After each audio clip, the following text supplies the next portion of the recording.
नमस्कार, आप देख रहे हैं एनबी न्यूज और मैं हूं आपके साथ चंद्रशेखर त्रिशूल। रूस के हमले के बीच यूक्रेन ने भारत से मदद मांगी है। यूक्रेन के राजदूत ने पीएम नरेंद्र मोदी से हस्तक्षेप की गुजारिश की है। यूक्रेन के राजदूत इगोर पोलेखा ने कहा कि भारत और रूस के संबंध अच्छे हैं। भारत यूक्रेन रूस विवाद को कंट्रोल करने में अहम योगदान दे सकता है। इससे साफ होता है कि भारत की विश्व पटल पर सम्मानित छवि से कहीं ना कहीं यूक्रेन को फायदा चाहिए। वहीं एशियाई देशों में भारत ही एकमात्र देश है जिसकी पुकार आज पूरा विश्व कर रहा है।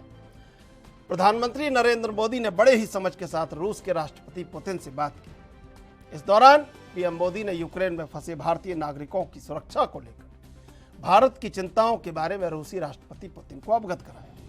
साथ ही पीएम ने कहा, भारत अपने नागरिकों के सुरक्षित निकास और भारत लौटने को सर्वोच्च प्राथमिकता देता है। भारत के रिश्ते तीनों से, अमेरिका, रशिया और यूरोपियन यूनियन से अच्छे हैं और हम चाहते हैं ये अच्छे ही बने रहें। तो भारत ने कहा है, हम चाहते हैं बातचीत से हल निकाला जाए, सिचुएशन को आसान किया जाए, उसको डीएस्केलेट किया जाए और बातचीत करी जाए। वो मैं समझता हूँ बड़ा मैच्योर रिस्पॉन्स है और हर देश समझता है दूसरे की डिप्लोमेटिक कंपल्शन। डिप्लोमेसी में अगर मैं एक वाक्य इस्तेमाल करूं कि not taking action is also an action, तो कुछ ना बोलना अपने आप में एक एक्शन है, चुप्पी भी एक एक्शन है।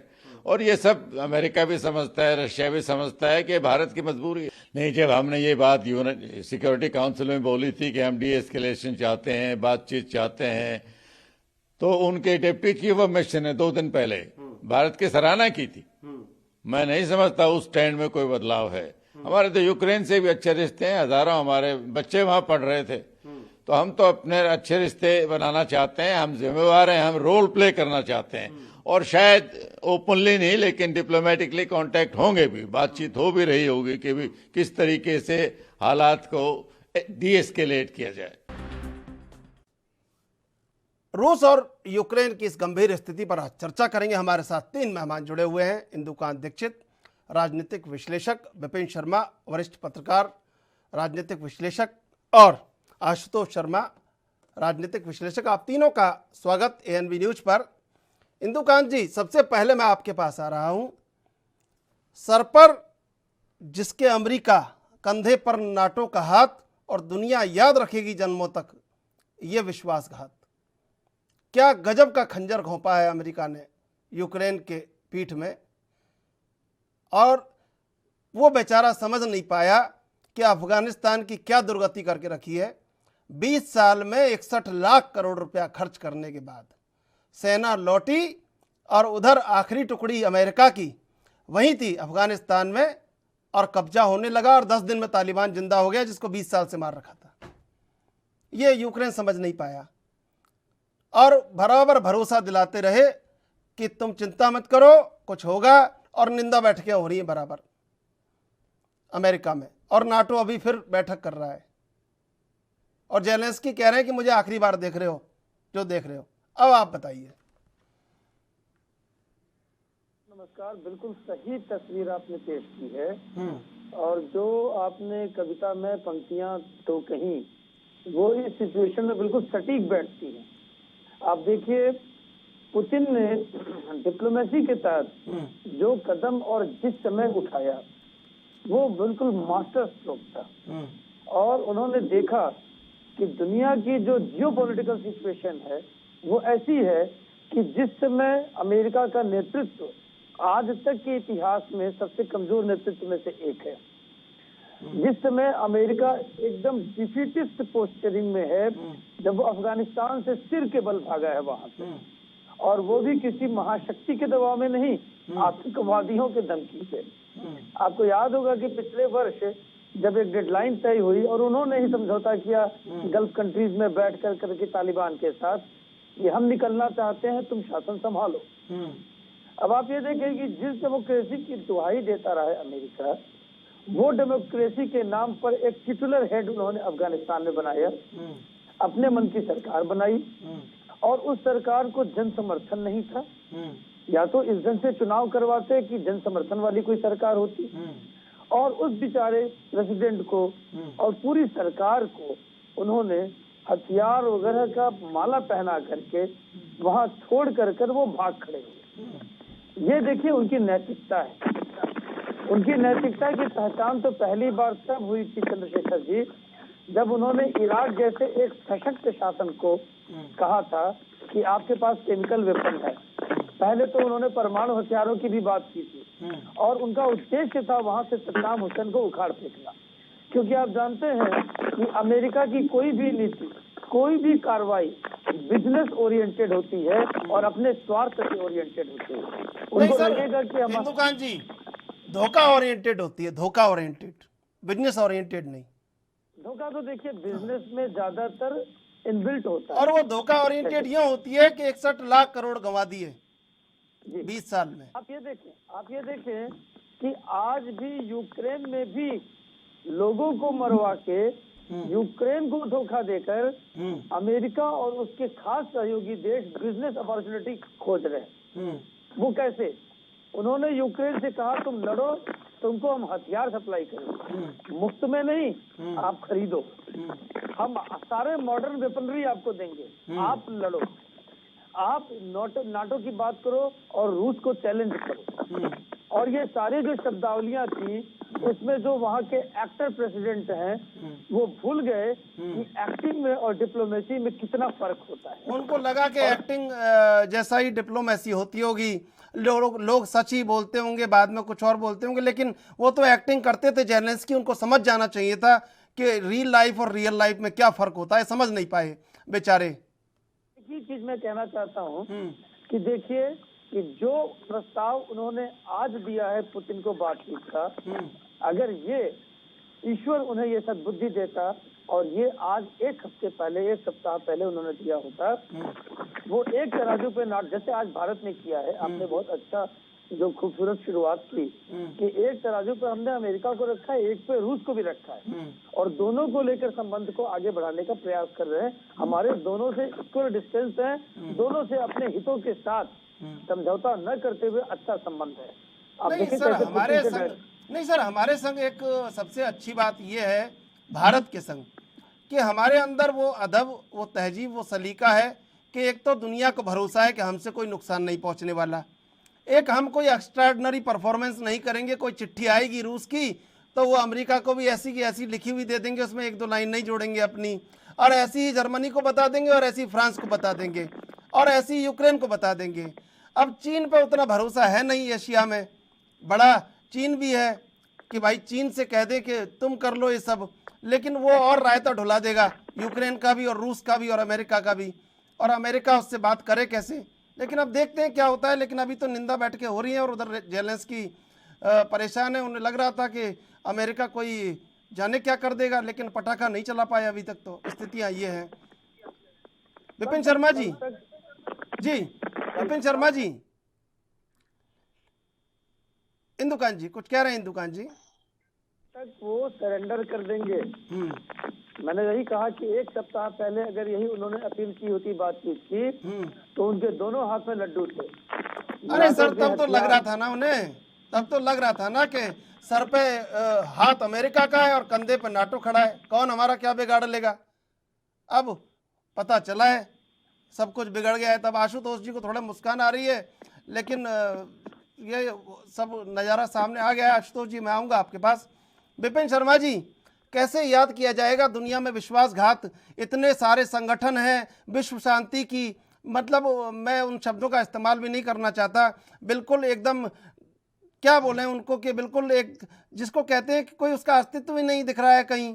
ऐसी बैठकें होती हैं, नए नए नाम रख दिए हैं, डायलॉग और ये और वो, क्या हुआ बताइए।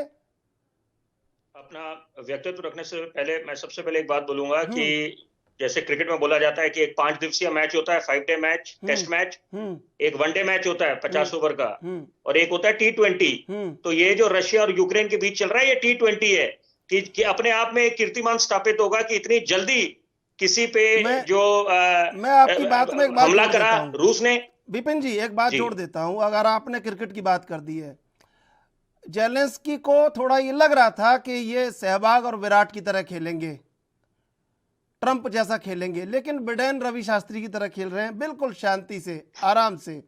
उन्हें पता है आउट हो गए ना, बिल्कुल आउट हो गए ना तो इस बार आउट ही हैं, फिर इसके बाद कोई चांस नहीं है, निश्चित बात लास्ट है। चांस लेकिन कमाल की, लेकिन सबसे कमाल की बात देखिए, आपने जिक्र करा इस चर्चा में कि यहाँ पर इतिहास में ये बात दर्ज हो जाएगी कि कैसे ये नाटो फोर्सेस ने, अमेरिका ने विश्वासघात करा और खंजर खोपा। लेकिन सबसे बड़ी बात है जो जिसकी चर्चा होनी चाहिए कि यूक्रेन की देखिए आप की मानसिकता देखिए, रणनीति देखिए कि दुनिया में सबको पता चल गया था कि रूस हमला करने जा रहा है और यहाँ पर वो बिल्कुल बेखबर बैठे थे बार बार, और वो बल्कि उल्टा अमेरिका को बोल रहे थे कि आप ज्यादा उतावले हो रहे हैं, इस समय ऐसी युद्ध की स्थिति नहीं बनने वाली। तो मतलब किस चीज का इंतजार कर रहे थे कि पानी पूरा सर से ऊपर निकल जाए, और यही हो गया। हमारे देखिए हजारों बच्चे वहां पर फंसे हुए हैं, और यहाँ पर बड़े आदर पूर्वक बोलना चाहूंगा, ये तो जब writing was on the wall साफ दिख रहा था, हर एक मीडिया चैनल पे, हर एक मंच से ये जताया जा रहा था, आशंका नहीं थी, ये बिल्कुल ये पुख्ता थी कि रूस को आप भरोसा नहीं कर सकते, रूस पे कि वो एक मास्ट वाली पॉलिसी है उनकी कि वो अपनी क्यों, कोई भी फौज अपनी रणनीति क्यों उसको सर्जरी करेगी। देखिए अब मैं विपिन जी यहाँ पे थोड़ा आपसे इत्तेफाक नहीं रखता, जब उसने क्रीमिया कर दिया, सीरिया कर दिया, तो इत्तेफाक कैसे नहीं, उसका तो आचरण है, ठोक दो आगे बढ़ के। तो मैं वही बिल्कुल, मेरे को अगर आप पूरे विचार रखने दें, बिल्कुल आप बिल्कुल देखिए, ऐसा है यहाँ पर कि रूस जाना जाता है, रूस की लार्जेस्ट, क्यों बोला जाता है, लार्जेस्ट स्टैंडिंग मिलिट्री है उस, और उनके जो उन्होंने जो कीर्तिमान हासिल करे हैं पहले जब सोवियत यूनियन था, एक बात साफ हो जानी चाहिए, इस समय उनका एम्बिशन क्या है, पुतिन का, उसका एम्बिशन यह है कि दोबारा वो सोवियत यूनियन बना ले, ताकि इतिहास के स्वर्ण पन्नों में उसका नाम दर्ज हो जाए। कहते हैं man is mortal, soul is immortal, तो अपने आप को इमॉर्टलाइज करना चाहता है कि आने वाली पीढ़ियां वो पुतिन को याद करें। रूस में जब भी नाम लिया जाएगा पुतिन को, और वो हर एक जो शासक होता है, विस्तारवाद की नीति है, चीन की भी वही विस्तारवाद की नीति है, एक्सपेंशनिस्ट की, हर कोई शांति प्रिय नहीं होता मुल्क। और यहाँ पर आप बिल्कुल साफ है कि यहाँ पर कौन इस समय रूस के साथ खड़ा है, उनको कौन उनका मनोबल बढ़ा रहा है, पाकिस्तान है और क्रोएशिया है, अजरबैजान है, तो सबसे बड़ा चीन है साथ में खड़ा हुआ है। वहां दूसरी तरफ नाटो कंट्रीज जितनी भी हैं, वो आज हाथ पे हाथ धर के बैठी हुई हैं, उनको तो उकसा दिया यूक्रेन को कि हम आपके साथ है। सैंक्शन लगाने से महज काम नहीं चलने वाला, सैंक्शन कभी भी लिफ्ट कर सकते हैं, और ये भली भांति रूस जानता है। विपिन जी, ये हमको और आपको भी नहीं पता है, रूस ने कि ये आपको और हमको भी नहीं पता है कि नाटो में से कितने कंट्री रोज रात को हॉटलाइन पर रूस से कह रहे हैं कि आप कर रहे हो जो ठीक कर रहे हो। निश्चित बात है, हाँ। कौन अपने संबंध, अपने मधुर नाते खराब करना चाहेगा? हाँ। ये कोई नहीं चाहता, ये तो सिर्फ हाथी के दांत खाने के और दिखाने के। और सबसे बड़ा इस समय जो भारी कीमत अभी, और एक और बात मैं बोलना चाहूंगा, आपने जो चर्चा की शुरुआत करी थी कि अफगानिस्तान में क्या करा, क्या हासिल करा, जग हसाई हुई थी अमेरिका की कि इतने साल उनके ट्रूप्स डिप्लॉयमेंट थी काबुल में, उसके बाद क्या हुआ, फिर तालिबान का राज है, पीछे हटा के नाटो फोर्सेस की सबकी जग हसाई हुई है। तो ये एक बात, इससे निष्कर्ष ये निकलता है, जिसने भी छोटे मुल्क पे अपना बोलबाला जमाने की कोशिश करी है, उसका भी क्या हर्षद हुआ है। आप रूस की बात ले लो, 79 से लेकर 89 तक जो ये युद्ध चला वहां पर, और रूसी सेना के खिलाफ ये जितने मुजाहिदीन थे, ये लोग लगे रहे, उनको शह देते रहे अमेरिका। उसके बाद सोवियत यूनियन पूरा टूट गया। ये अमेरिका नहीं, वही अमेरिका का हाल ले लीजिए आज। ये अमेरिका नहीं, रोजगार दिया था मुल्ला अमर और ओसामा बिन लादेन को सोवियत संघ तोड़ने के लिए। बिल्कुल दिया था, वही तो बात है ना उनका। और सबसे बड़ी बात है अमेरिका का क्या हुआ, अमेरिका ने क्या वो जवाब दे पाएंगे कि क्यों ट्रूप्स अपने जो फौज थी उनको वापस क्यों ले गए काबुल से, और क्यों फिर तालिबान आज राज कर रहा है वहां पर, और जो तस्वीरें आई विमान पे लोग लटक रहे हैं, बिल्कुल तो मैं क्या आऊंगा, मतलब विचलित करने वाली तस्वीरें नहीं है। मैं आऊंगा आपके पास, आज मैं आऊंगा आपके पास। आशुतोष जी, ये मुल्ला उमर और ओसामा बिन लादेन को रोजगार अमेरिका नहीं दिया था, जब वो बेचारे बेरोजगार हो गए तो फिर उन्होंने WTC को ध्वस्त करके बता दिया कि बेरोजगार हैं। उसके बाद अमेरिका यही करता रहा, 1978 से यही खेल चल रहा है अफगानिस्तान में कि इसकी सरकार उसकी सरकार, और 20 साल 1998 से ये करता रहा अमेरिका कि तालिबान मिटा दिया है, ये कर दिया है, और आज इतनी भी हिम्मत नहीं है एक पटाखा चला दे यूक्रेन के समर्थन में। पेड़ बबूल का आम कहां से खाए त्रिशूल जी, जब आपने इनको पैदा किया है तो भुगतेंगे भी ना। अब अमेरिका ने तालिबान को पैदा किया जब अफगानिस्तान को अमेरिका की आवश्यकता थी। अमेरिका अफगानिस्तान छोड़ के चला गया। तालिबान ने अपनी सरकार बना ली। अब इसको यूक्रेन को एश्योरेंस दिया कि we are with you. 29 countries NATO की सारी आज क्यों शांत बैठी हैं? आग में घी डाल करके आप तमाशा देख रहे हैं और यूक्रेन जल रहा है।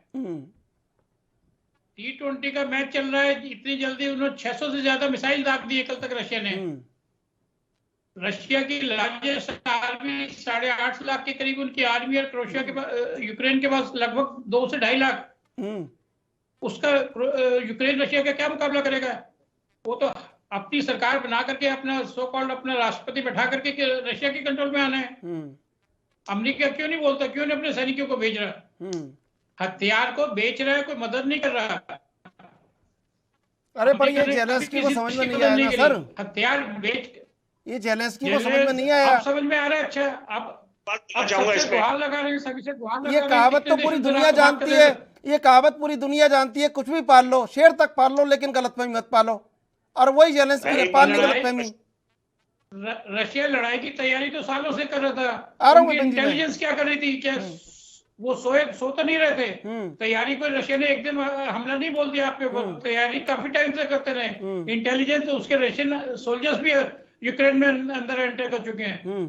टैंक भी पहुंचे हैं, हर कोने से उन्होंने यूक्रेन को घेर लिया है। आज अब उसका एयरपोर्ट पे भी कब्जा कर लिया। आप टेक ऑफ नहीं कर सकते, वहां से कोई फ्लाइट लैंड नहीं कर सकती।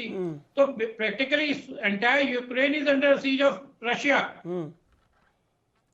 Nobody is coming forward. What are the NATO countries doing? शांत बैठे हो, तमाशा देख रहे हैं। नहीं, शांत कहाँ बैठे हैं, बैठ के कर रहे हैं सर। शांत कहाँ बैठे हैं, बैठ के कर रहे हैं। बैठ के कर रहे हैं, लेकिन उस मदद तो कोई नहीं कर रहा साहब। ठीक है, आपकी मदद की जरूरत है। जब आप क्यों सामने आ रहे हैं? आऊंगा आशुतोष जी, विपिन शर्मा जी, मैं आऊंगा आपके पास। एक बार चलते हैं, सबसे कुछ ना कुछ मिलेगा। यूक्रेन को तो कुछ मिलने वाला है नहीं, लेकिन यहाँ पे क्या पता विचारों से कुछ निकल जाए। इंदुकांत जी, देखिए, कहा जाता था कि रोम जब जल रहा था नीरो बांसुरी बजा रहा था, और अब ये कहा जा रहा है कि यूक्रेन जब जल रहा है नाटो चिंतन बैठकें कर रहा है, निंदा बैठकें, चिंतन बैठक भी कर रहा है। लेकिन ये कैसे लगा जेलेंस्की को? अफगानिस्तान देख लिया था, परिपक्व राजनेता नहीं थे, या उनको लग रहा था कि यूरोप कहीं जर्मनी फ्रांस से दोस्ती करते, अगर दोस्ती करनी थी। कहाँ अमेरिका से जाके दोस्ती करी उन्होंने भी। क्या लगा उन्होंने कि नाटो को यही चला रहा है अमेरिका पूरा, जर्मनी फ्रांस सब जो ब्रिटेन जैसा कहते होंगे वो वैसा ही कर लेते होंगे, ऐसा लग रहा था। क्या लगा, मतलब जेलेंस्की को क्या लगा होगा, क्यों ऐसी मतलब गलतफहमी पाली उन्होंने? ये बिल्कुल साफ है चंद्रशेखर जी कि जो वर्तमान जियोपॉलिटिकल सिचुएशन और डिप्लोमेसी है उसको बिल्कुल मिसजज किया उन्होंने। और आज भी देखिए, एक बड़ी बात आपको कोट करके बताऊं कि स्वयं वो कहते हैं अपने बयान में आज के कि दुनिया तमाशा देख रही है और यूक्रेन को अकेला छोड़ दिया है, और हम अकेले सिर्फ 96 घंटे तक मुकाबला कर पाएंगे, इससे अधिक की ताकत नहीं हमारे पास। आप ये देखें कि कमजोर पब्लिक में ऐसी बात युद्ध क्षेत्र में कभी नहीं कहता। इससे ज्यादा इमेच्योर बयान हो सकता है कोई? जब शासनाध्यक्ष घर का मुखिया ये कहेगा कि हम केवल 4 दिनों तक मुकाबला करने की स्थिति में हैं, तो जो सैनिक लड़ रहे हैं मैदान में वो तो आधी छोड़ के मैदान भाग जाएंगे। तो ये साबित करता है कि जो एक पॉलिटिकल डिप्लोमेटिक एक्यूमेनशिप होता है, जो समझदारी होती, चातुर्य होता है, वो यूक्रेन के राष्ट्रपति में बिल्कुल नहीं थी। और इसी का परिणाम आज यूक्रेन की भोली भाली जनता भुगत रही है। लेकिन मजे की बात ये देखिए कि जो सोवियत संघ का आज से लगभग 30 वर्ष पूर्व हिस्सा था यूक्रेन, जो जनता उसी सोवियत संघ की हिस्सा थी, उस जनता को इस तरह मार सहनी पड़ रही है, इस तरह की विपत्ति, इस तरह की विपदा। नहीं सर, मैं आपको यहाँ इंदुकांत जी मैं जोड़ देता हूँ आपकी बात में। 700-800 साल पहले पहला स्लेविक राज्य बना था कीव, पहला स्लेविक राज्य, वहीं से रूस बना, वहीं से रूस बना, वहीं से रूस बनने लगा। पहला स्लेविक राज्य कीव ही था। बाद में फिर रूस बना, और आज उसी रूसी शहरों की माँ भी कहा जाता है इसीलिए उसको, कीव को, और उसी कीव को आज यूक्रेन ने जिस स्थिति में पहुंचा दिया है, ये थोड़ा चिंताजनक है। मैं आपकी बात जोड़ रहा था। बिल्कुल ठीक कह रहे, ठीक कह रहे। देखिए आज ये कितनी बड़ी मतलब विडंबना है कि रूस की सेना कल के रूस के ही, सोवियत संघ के ही अपने जनता पे, अपनी सेना पे हमला कर रही है। और ये देखिए कुचक्र था, मैं तो मानता हूँ पश्चिम का, कि उन्होंने सोवियत संघ को गोरबाचेव के नेतृत्व में मजबूर कर दिया टूटने के लिए। और गोरबाचेव जिनको शुरुआत में जब वो आए थे शासन में तो बहुत बुद्धिमान, बहुत प्रोग्रेसिव शासक माना जाता था, उन्होंने वास्तव में जो पुतिन कहते हैं कि ये हमारी एक त्रासदी थी ऐतिहासिक, कि उन्होंने ही ये समझौता किया कि हम पुराने 15 हिस्सों में टूटने के लिए तैयार हैं, और उस पर हस्ताक्षर करके सबको स्वतंत्र कर दिया। आज उसका परिणाम ये है कि एक हिस्सा उसी सोवियत संघ का दूसरे हिस्से को मार रहा है, उसको पीड़ित कर रहा है, और उसी से डिप्लोमेसी की विक्ट्री या उसी से अपनी हेजेमनी साबित करने की कोशिश कर रहा है।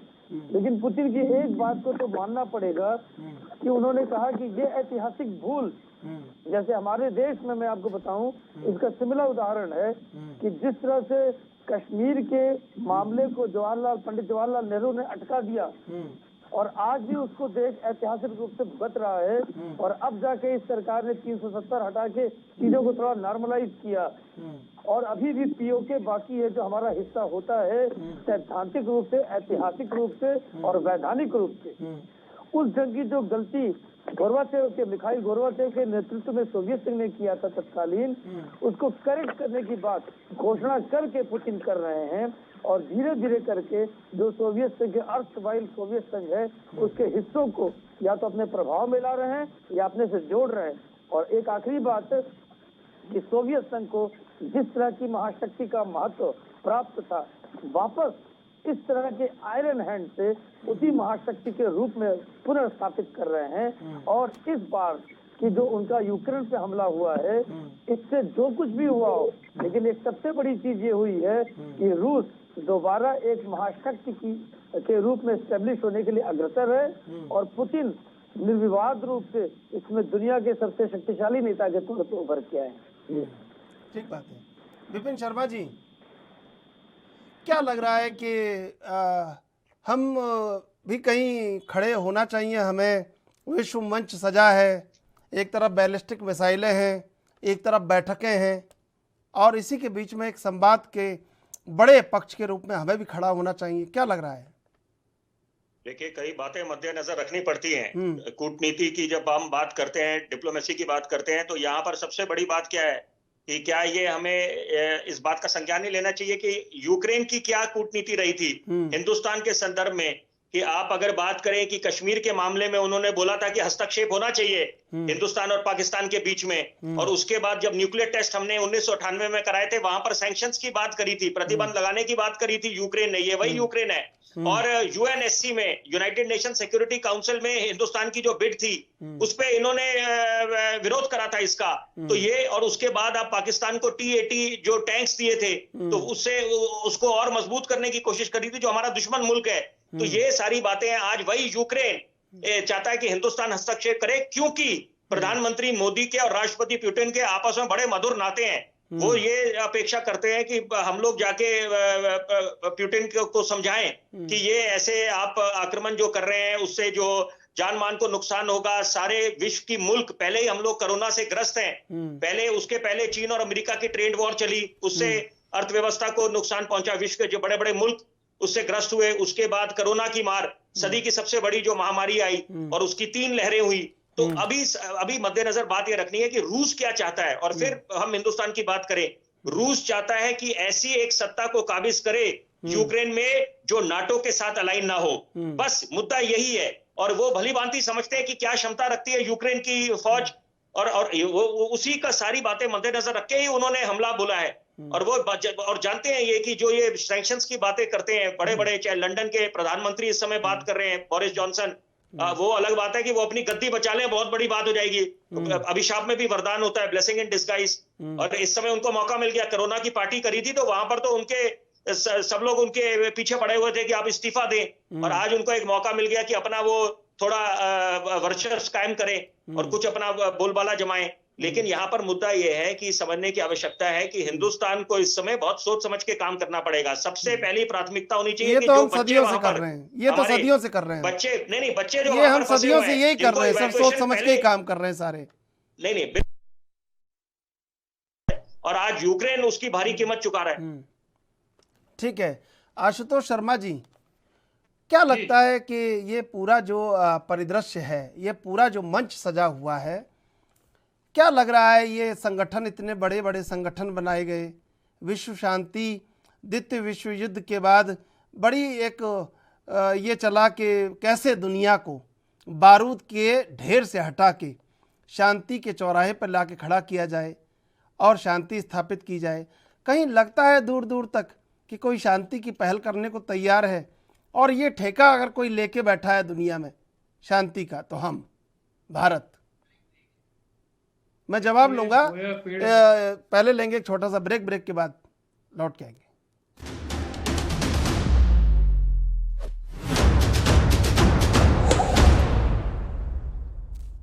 सीधे चलेंगे मेहमानों के पास। आशुतोष शर्मा जी, मैं आपसे जवाब ले रहा था। देखिए, बोया पेट बबूल का आम कहाँ से खाए। आप सब कुछ लुटा के होश में आए तो क्या करा। यूक्रेन के राष्ट्रपति जो आज आपने वार्ता प्रस्ताव भेजा है पुतिन जी के पास, अगर ये चीज पहले भेजी होती तो शायद ये नौबत ना आती, और शायद वो राजनीति की, विश्व राजनीति को अच्छी तरह असेस नहीं कर पाए कि अमेरिका कह क्या रहा है, कर क्या रहा है, हाथी के दांत खाने के और दिखाने के और। नाटो कंट्रीज भी कोई 28-29 कंट्रीज हैं जो कोई भी अभी तक साथ नहीं आई है। जवानी बातों में उसको वादा कर रहे हैं कि हम ये आपकी मदद करेंगे, लेकिन when it comes to practical, कोई प्रैक्टिकल मदद के लिए सामने नहीं आया है। भारत की बड़ी अहम भूमिका है। भारत के प्रधानमंत्री मोदी एक विश्व स्तर पे अपनी जान पहचान बनाने में कामयाब है, और भारत के 20,000 से ज्यादा नागरिक यूक्रेन में फंसे हुए हैं। उनको निकालने के लिए भारतीय वायुसेना पूरा प्रयास कर रही है, और शांति के लिए जो भी उचित कार्रवाई उसके लिए मोदी जी अवश्य सामने करेंगे। लेकिन जैसा हमने यूक्रेन का पास्ट इतिहास देखा कि कितने मामलों में यूक्रेन ने भारत की नीतियों का विरोध करा है। रशिया के साथ आज चाइना है, पाकिस्तान है, यूक्रेन के साथ आज कौन कौन सी कंट्रीज हैं, USA, Germany, UK, Italy, France. लेकिन प्रैक्टिकल में कौन साथ खड़ा है आज? हम तो प्रैक्टिकल में तो कोई सामने नहीं आ रहा। बातों में कहते रहे, उनको उकसा दिया, उकसा के आगे कर दिया। रशिया इतनी मिसाइल दाग रहा है, रशिया के पास 4100 फाइटर प्लेन्स हैं, यूक्रेन के पास 300-400 के करीब प्लेन है। और सर, नाटो ने बड़ा बयान दिया। नाटो ने कहा कि 100 जंगी जहाज तैयार खड़े हैं। बताइए, 100 और 100 जंगी 100 और 118, 218, 4153 के आगे 218। बताइए, आप फिर भी सूरज को दीवा दिखाने की वाली बात कर रहे हैं। 4100 के सामने 100 जंगी जहाज। आप जहाज दे रहे हैं, फाइटर प्लेन, पायलट्स कौन दे रहा है? पायलट्स भी आएंगे नहीं आएंगे नाटो कंट्रीज के? क्या वो रूस के इसकी प्रचंड शक्ति का सामना कर पाएंगे? ये तो आप मानते हैं विश्व में रूस, अमेरिका एक बड़ी शक्ति रूस बड़ी शक्ति के रूप में उभर रहा है, और ये लड़ाई कोई टेरिटरी की, कोई बॉर्डर की लड़ाई नहीं है। रूस अपना वर्चस्व कायम करने के लिए जो भी कुछ है हर कुछ दांव पे लगाएगा, और किसी भी उसमें 2-3 दिन में शांति प्रस्ताव सामने आएगा। मैं समझता हूँ ये लड़ाई ज्यादा चलने वाली नहीं है। नहीं चलेगी तो कहा, लेकिन बस रक्षा मंत्री अड़े हुए हैं यूक्रेन के, थोड़े वही बयान जारी कर रहे हैं। 80 टैंक मार गिराए, 1000 सैनिक मार गिराए, बंदी बना लिए हैं, युद्ध बंदी बना लिए हैं। 80 टैंक मार गिराए, रशिया के कितने आपने जेलेंस्की तो किसी बंकर में है, जाने का पता नहीं देश में कहाँ है, लेकिन यही कह रहे हैं बस हम मरने वाले हैं, हमें बचा लो। सबसे बेचारे हाथ जोड़ के यही कर रहे हैं कि हमारी मदद करो, मदद की गुहार कर रहे हैं। बिल्कुल। चलिए इंदुकांत जी, मैं एक सवाल पूछ रहा हूँ भविष्य का, हो सकता है सवाल शायद ये जन्म ले, जो North Atlantic Treaty Organization NATO, ये जो द्वितीय विश्व युद्ध के बाद इसका जन्म हुआ, आपको लगता है कहीं अंतर्राष्ट्रीय परिदृश्य को बेहतरीन तरीके से समझते हैं? लगता है मुझे ऐसा लगता है कि क्या पता यूक्रेन और रूस का युद्ध शांत हो जाए, लेकिन नाटो के भी दो टुकड़े हो जाएं भविष्य में। क्योंकि सब जब आईना देखेंगे तो सोचेंगे तो सही कि नाटो में हम भी थे और हम भी थे और हमने क्या किया। तो जो वाकई में ताकतवर होंगे, वाकई में जो ईमानदार होंगे, वो तो कह देंगे कि हमें तो नया नाटो चाहिए। क्या लगता है आपको? आपकी बात को आगे बढ़ाते हुए बताऊं कि वो खत्म हो सकता है, इसकी पूरी आशंका है। क्योंकि आज की डेट में वो निष्प्रभावी हो गया। अब आप संगठन बनाए रखे, आपको मालूम है कि नॉन अलाइंड मूवमेंट NAM आज तक कभी डिसॉल्व नहीं किया गया है। लेकिन आपने नाम सुना है हाल फिलहाल के वर्षों में NAM का? कहीं कोई सम्मेलन होते हुए भी नहीं सुना होगा आप। जबकि अभी जब शीत युद्ध चल रहा था दोनों महाशक्तियों में, तो NAM की रोज चर्चा होती थी और एनुअल उसकी जो शिखर सम्मेलन होते थे तो उसकी पूरी चर्चा होती थी विकासशील देशों में, नहीं दुनिया में। उसी तरह से आज नेटो इतना निष्प्रभावी हो गया इस कांड के बाद कि वो कागज पे ही रह जाए तो उससे कोई फर्क नहीं पड़ता है। इसका उदाहरण देखिए, आपके सामने आज टर्की जो नेटो का सदस्य है, उसने सवाल पूछे हैं। उसने अमेरिका से सवाल पूछा है और देशों से सवाल पूछा है, यूनेस्को को भी, यूक्रेन को भी सीख दिया है। उसने अमेरिका से कहा कि आपने जो जरूरत थी, जिस तरह की कार्रवाई चाहिए थी, आपने नहीं किया। आपने इनकी संप्रभुता बचाने के लिए क्या किया? वो टर्की जिसने साइप्रस की संप्रभुता को खुद खत्म कर दिया। तो आप ये हालात ये है कि जो एक कहते हैं विडंबना ये है कि जो दूसरे की संप्रभुता को नष्ट कर रहा है वो संप्रभुता की सीख दे रहा है। जो लोकतंत्र को मार दे रहा है, घुस जा रहा है दूसरे देश में, अमेरिका, वो डेमोक्रेसी का सबसे बड़ा लेक्चर रहा है।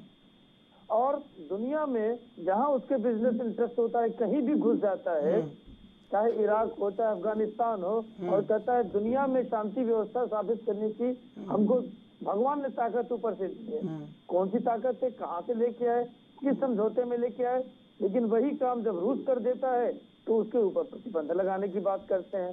एक वक्त चंद्रशेखर जी ऐसा आएगा कि सबके ऊपर प्रतिबंध लगाते लगाते अमेरिका अपने आप ही आइसोलेट होकर सर्व जगत से प्रतिबंधित हो जाए। इसकी आशंका मैं देखता हूँ। ये बिल्कुल कहीं ना कहीं पगड़ी तो खुल चुकी है अब अमेरिका की, और पगड़ी खुल के बिल्कुल नीचे गिर चुकी है। अब बस रेशा रेशा होना बाकी है। और मुझे ये जहन में इसलिए आया कि जैसे टेड्रोस एडहेनम को, जो WHO के हेड हैं, उनको कहीं चीन ने बरकरार रखा है, और कोरोना से पहले जो जिस तरह का विवाद हुआ था, बहुत बड़ी बात बोल दी आपने। और विवाद के बाद अमेरिका ने बिल्कुल WHO से हाथ खींच लिए थे और दूर हो गया था। फिर चीन ने कहा कि नहीं हम चलाएंगे। तो मुझे लग रहा है कि नाटो भी कभी ये हो जाए आने वाले 10, 15, 20 दिन में कि नहीं ये आप ही चला लो, इसको हम तो अपनी पगड़ी बचा लें, वही ठीक है। मुझे लगता है ऐसा, तब मैंने ये पूछा आपसे। विपिन शर्मा जी, ये पगड़ी तो खुल चुकी है देखिए, और रेशा रेशा भी हो चुकी है, लेकिन सबसे बड़ी बात कि क्या हम जहां खड़े हैं इतनी तरक्की के बाद कोरोना जैसा मामला हो जाता है, बायोवार, कोई कहता है बायोवार हो रही है, कोई कहता है कुछ हो रहा है, रूस इस तरह लड़ाई छेड़ देता है, तो फिर दुनिया में नियंत्रण है किसका? और फिर उस पर बयान आता है तालिबान का कि हल युद्ध से नहीं निकलेगा, यूक्रेन और रूस के बीच में शांति से निकलेगा। ये तालिबान का बयान आता है। अब क्या करें बताइए आप? जी देखिए, ऐसा है कि ये जो बार बार शांति की बात करी जाती है और साथ में प्रतिबंध लगाने की बात करते हैं, सैंक्शंस की बातें करते हैं, तो सबसे पहले तो सैंक्शंस की अगर बात करनी थी तो चीन के खिलाफ होने चाहिए थे। क्या कार्रवाई हुई वहां पर? पूरी दुनिया को, विश्व को बीमार कर दिया, लाशों के अंबार लग गए, कोई विश्व का मुल्क बचा नहीं इससे। सदी की सबसे बड़ी महामारी थी। आप उसको बायोलॉजिकल वॉरफेयर बोलो, गैर रासायनिक युद्ध बोलो, अगर मान के चलिए, एक विकल्प ये वो समझिए कि अगर उनकी गलती भी थी कि उनके वुहान शहर से ये वायरस निकला, तो भी उस स्थिति में भी उनपे उनका गुनाह बनता था, उनके खिलाफ कार्रवाई होनी चाहिए थी। कोई छोटा मुल्क होता तो क्या उसको छोड़ा जाता था? तो ये बातें सिर्फ बोलने के लिए होती हैं। ये आप यूरोपियन यूनियन बन गया, नाटो बन गया, यूएन बन गया, ये लोग काम क्या करते हैं? डब्ल्यूएचओ बन गया। और चीन, एक बात समझ लेनी चाहिए कि चीन जो है अपना बोलबाला जमाना चाहता है इंटरपोल पे और डब्ल्यूएचओ पे, और ये सॉफ्ट लोन देने के लिए जाना जाता है। ये जो डेब्ट ट्रैप पॉलिसी बोलते हैं, छोटे छोटे मुल्कों को अपनी तरफ कर लेता है, लोन देके, सॉफ्ट लोन्स देकर।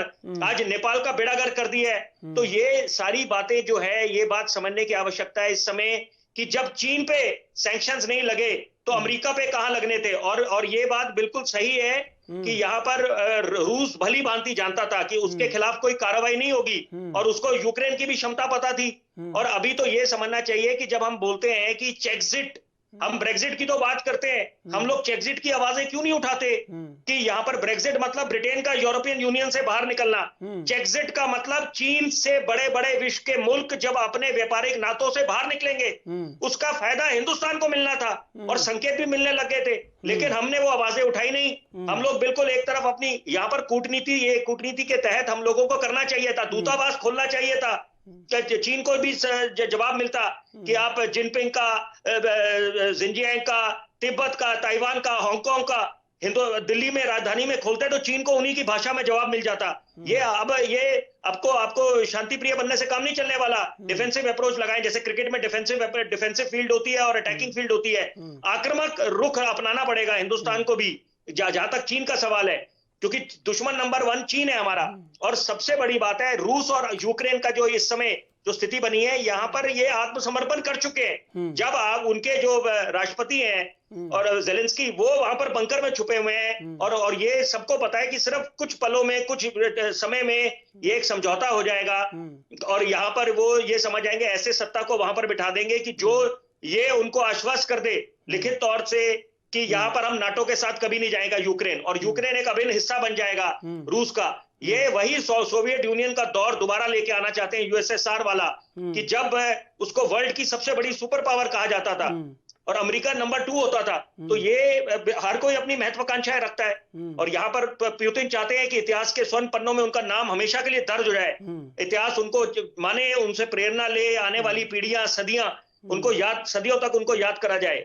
लेकिन यहाँ पर एक और बात बोलनी पड़ेगी कि काबुल से जब अमेरिका काबुल से वापस आ गए, तो उनपे जब अगर कोई भरोसा जताए तो वो उनकी नासमझी है, मूर्खता है किसी भी मुल्क की, कि जब वो काबुल से वहां से अपनी फौज को दोबारा बुला लेते हैं, और जितनी ट्रूप डिप्लॉयमेंट थी, तो वहां उनको यूक्रेन में कैसे वो हस्तक्षेप करते, ये तो समझने वाली बात थी।